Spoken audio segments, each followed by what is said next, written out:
Welcome back to Nerd News Today. I'm Matthew, and in this episode we got another figure from Jazzware's AEW Unmatched Series 4. Previously, we took a look at the very first AEW CM Punk action figure, and this video is going to be another first, because this time around we're taking a look at the very first action figure of Jade Cargill. Jade has come a long way since her debut in AEW, which I believe was when she was basically the mouthpiece for Shaquille O'Neal, and that ultimately led to her very first match ever on TV being with Shaq and her versus Cody and Brandy. She's made leaps and bounds in so many different aspects of the game, and she's coming along really nicely, so yeah, I had to get this figure. Plus, I'm a sucker for really unique looking action figures, and I'm pretty sure here this is a brand new body type, so we're going to get to that in a few moments. So first things first, let's talk about this packaging. And that box is pretty much identical to what you've seen with any of Jazzware's AEW action figures. It's in fact the exact same design as what we get with the Unrivaled line. The only difference here is that Unrivaled has gold colors, Unmatched has the silver. That silver comes at the top of the packaging as well as on the front with her name, and also the Unmatched logo is on the bottom. Which, speaking of, this packaging has a large window so you can just see it right in there and see all the different accessories she comes with, which is a whopping 2 hands. Well, like I said, we'll come back to that once we get her out of this box. The side of the box has a number for Jade, because that's what number she is in this Unmatched series, and again, it lets us know what series this is, along with a thumbnail image of her face. One of my favorite things about the AEW Jazzware's figures is that they let us know exactly where this outfit is from, and in this case, this is from an episode of Rampage, and we get a nice image of that along with the exact date. Plus, we also get a fake Jade Cargill signature, always nice to have, so at least you can compare it to the real thing whenever you get that signed by her. We also have a look at who else is in this series. And as I mentioned last time, this is going to probably be it for me reviewing this series. I only got CM Punk, I got Jade Cargill. I did get Jericho. Don't know if I'll be reviewing him yet, but we'll see how I feel about him. But that's pretty much it. And if you guys want to see why, check out my review of the Unrivaled Series 9 figures, and you'll see why I've been kind of canceling some pre-orders here and there. But of course, I'm not a Mint card collector, and if you're watching this video, chances are neither are you. So let's go ahead and bust our Jade Cargill out of this packaging and take a better look at her from all angles. Alright, and here is our Jade Cargill out of the packaging now. Man, she is a pretty imposing looking character as soon as you get a good look at her, right? So let's go ahead and, as we get this initial look at her, let's actually just zoom in now to her face, because I want to spend some time talking about the likeness. And I have to ask the question I ask in all these review videos here, does this look like the person it's supposed to be? Does this look like Jade Cargill? And I would say yes. You know, for the most part, AEW's likenesses have been up and down. Sometimes they work, sometimes they don't. In the case of the women, it's been very much the same also, but I feel like nowadays they've done a better job with a lot of the women than they have with the men. And I'll say case in point, the reviews I did, you can see with Chris Statlander, with Thunder Rosa, with the bloody Britt Baker head, not the main Britt Baker head you got in her initial release, but the bloody version, which I'll show you guys a little bit later on. I think those all look really good, and I think this Jade Cargill also, this is like one of the best sculpts, I would probably say, this entire wave. And I say that because a lot of the characters in Unmatched Series 4 anyway are people we already got, because we've already gotten a Hangman Page, we already got an MJF, we already got the Cody Rhodes, we've seen how Jericho looks more or less, and the CM Punk, well, I just looked at it anyway, but that's a different story. But, you know, as far as likeness goes, this is a very strong likeness of Jade Cargill. This is really good. You can turn it from any angle and you still know it's her. It's very recognizable. So job well done here, Jazzwares. This is a perfect 10. Now let's spend some time to talk about this outfit as well as just her look in general and how her body looks, because man, like that is something they totally nailed also in my opinion. They got a lot right here with this figure, and one of those big things they got right was her physique, because she is large and in charge.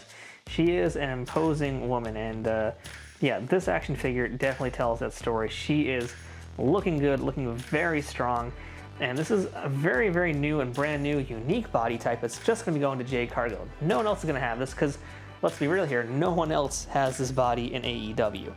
So yeah, this is looking perfect right here. I mean, it looks very strong, it looks just like her.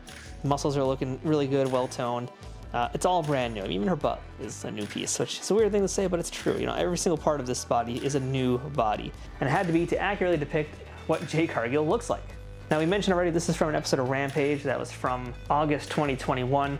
It's her gold outfit. It's a really cool looking outfit here. It's a very interesting, unique pattern with this kind of like golden shattered look to it, like golden broken glass or something. I don't quite know what to put it, but it's a really good outfit. Interesting choice, but I like it. You know, I think considering what her outfits were like then too, especially in her early days, you know, this is a very solid outfit. Interestingly enough, the match that this outfit is from is actually a match with Kiera Hogan, which I don't think is one of the more memorable matches that she's had, but still a good one actually. So yeah, that's just a little note there for you guys. But again, the outfit overall, like, I just really like this look. It looks very similar to what it was. Now, the real outfit, of course, had a lot more three-dimensional pieces. We can't do that here, but the look of it, the color is good, the painting of it is good. She has good detail on her boots also with her Jade logo down there. I mean, yeah, like, all the little details are there. You know, this is really excellently done. Like, look at that, even the straps on the back of her top are there. Yeah, like, they really got a lot of details. They spent a lot of time with this Jade Cargill, and it shows. There's a lot of TLC put into this figure. Now let's talk a little bit about articulation for this Jade Cargill. And, you know, women figures, they do not suffer any loss of articulation as opposed to like the men figures, but there is one change you'll notice here. So let's just talk about the head first. Ball jointed head. There you go, you guys can see that. Moves just the same as any others. Ball jointed shoulders. Looking good to me. You got a bicep swivel and double jointed elbows, along with the wrists that can bend and flex. We have her top section here, which can move left and right. Invisible hinges there. Now, what is different for Jade versus the male figures is how her waist works. So I'm gonna grab this pack I have over here just because he happens to be out here. So pack has this kind of a joint, which is also kind of seamless, and it also allows you to pop the figure out just like that. The female figures in AEW do not have that. She just has a waist cut here, and there you go. So you can't customize like you do with the male figures. And she does lose a little bit of articulation there, for better or for worse. Yeah, why they did that, it's probably just to keep the lines more seamless, I would imagine, for the female figures. I wouldn't mind more articulation though, personally, because I'm an articulation nut. So yeah, that's just my opinion. You guys should let me know in the comments what you think about this articulation, and if you want her to have the same rocker waist too. Now onto the legs. Look at that. She can do herself a Jade Cargill split right there. That's looking pretty solid. We have the thigh cut, double jointed knees, the boots can swivel and turn, and ankles can move also. So again, great articulation, just, you know, there's no real complaints here about this at all. So yeah, I guess we'll move on now to accessories. And this is where Jade is a little bit weaker, and unfortunately most of the women figures have also fared just about the same, because the only accessories that Jade has is an additional set of hands, and that's a pair of closed fists. So I'm just gonna do one just to show you guys how it works. Let's see, I just did that on the other hand just to test if it would move, and it does, but I don't want to swap that one out. I'm gonna just do the one that's closer to me over here. So yeah, there you go. Hands move in with no problem at all. Very easy to swap them in and out. So with that said, I wish she had some more stuff on her though. I wish there was something else to add. I mean, as far as entrance gear goes, she wasn't really doing anything yet for her entrances. She wasn't the champion yet either. So I'm not quite sure what they could have done, but it is just a noticeable thing with all the women's figures so far. If they don't have a women's title, they tend to just not have anything besides hands. Now, speaking of other women, let's go ahead. I'm gonna do some comparisons right now with Jade. I'm especially curious to see how she's gonna fare compared to some other characters with her height. So let me start here by bringing in a Dr. Britt Baker over here. And let's bring in a Hikaru Shida. Let's see how those two ladies look next to her. Yeah, Jade is looking pretty tall here. It is interesting that Hikaru Shida, though, is pretty similar height, isn't it? I mean, maybe if I get her legs closer, it might help a little bit, but they're all basically on the same kind of alignment here. In fact, if actually, there we go, that's actually how Britt should be held. Interesting, they're all basically the same height. That seems not right to me, right? Is that just me? Like, they shouldn't be all the same height, but they are for some reason. So, yeah, I don't think that is accurate. Okay. So, all right, moving on though. Let's try two other figures. I've got myself the Thunder Rosa, who I was just talking about earlier as well, which is one of my favorites from recent series. And I've also got another very large woman here. It's the best way to put it, I guess. I'm not thinking like large I'm thinking Steven Universe, and now he sings that song Giant Woman. Yeah, that's Chris Statlander. She's a giant woman out of Steven Universe. She is a gem fusion. But anyway, yeah, there's not much of a height difference. I mean, you know, I do have, let's see, Jade leaning a little bit. I don't think it's gonna make a big difference though, not really. She is at least bigger than Thunder Rosa, but like by the tiniest smidge, and Chris Statlander looks to be about the same size as her also. So, okay, as far as heights go, that's not looking too strong. Unfortunately, she's kind of the exact same height as nearly every other women's figure in AEW. And if I really want to drive that point home, I mean, I'll just put Riho next to her. And yeah, fact is, Riho is not looking that short or small either compared to her. So, okay, so that's the thing Jazzwares needs to work on, is their size with their women. Well, let's see how our Jade Cargill fares next to some Mattel ladies wrestlers. And these are all going to be elite figures we're going to compare her to. So here's a Becky Lynch, and here is a Naomi, who, hey, for all we know, we might be ending up getting an AEW Naomi by the end of the year. We'll see how that goes, right? So how does she look compared to these figures? Well, at least she looks a little bit more accurate, actually, compared to these. She does seem a little bit bigger, doesn't she? So, okay, that's good to know. At least she's looking bigger compared to these. Although I do want to try one other Mattel figure that I think is very important one to show next to her. So I'm just gonna slide her over a little bit. Let's bring in China. This is a China figure from that Trish Stratus 2 pack, just came out not that long ago. And there goes our China, but from the way it looked like China might have actually been a little bit taller than our Jade figure here. Yeah, looks like China, I mean, it might just be her hair, so if it's just the hair, they're fairly comparable in size. But yeah, interesting thing to note here. So yeah, all right, our Jade Cargill, otherwise, you know, it's looking good, just the height is an issue, and that's across the board for the ladies. So yeah, weird thing to note. So let's do final thoughts now about this Jade Cargill as we give us a nice rotation to look at here. So this Jade figure, I have to tell you guys, I'm really impressed by it. You know, I was actually gonna pass on her. She was one I was thinking about not getting, but I decided I want to give it a try, get Jade's very first figure, and see how it turned out. And you know, with the women's figures, it can kind of go one of two ways. They could either go really, really nice and be the standout in the series, or they can just be kind of half-assed and lazy. In this case, we got really lucky because this Jade Cargill is excellent. This is a really, really great version of her. I'm sure she's gonna have a lot more versions of her in the future, as well as versions of her with the TBS title.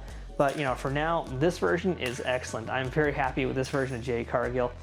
You know, the only complaint I have, which is a pretty major one, is her height and her size. You know, as you can see now, this figure looks big. She looks the way she's meant to look. This is her. Her legs are looking thick. Everything about this looks correct, especially when it's on her own.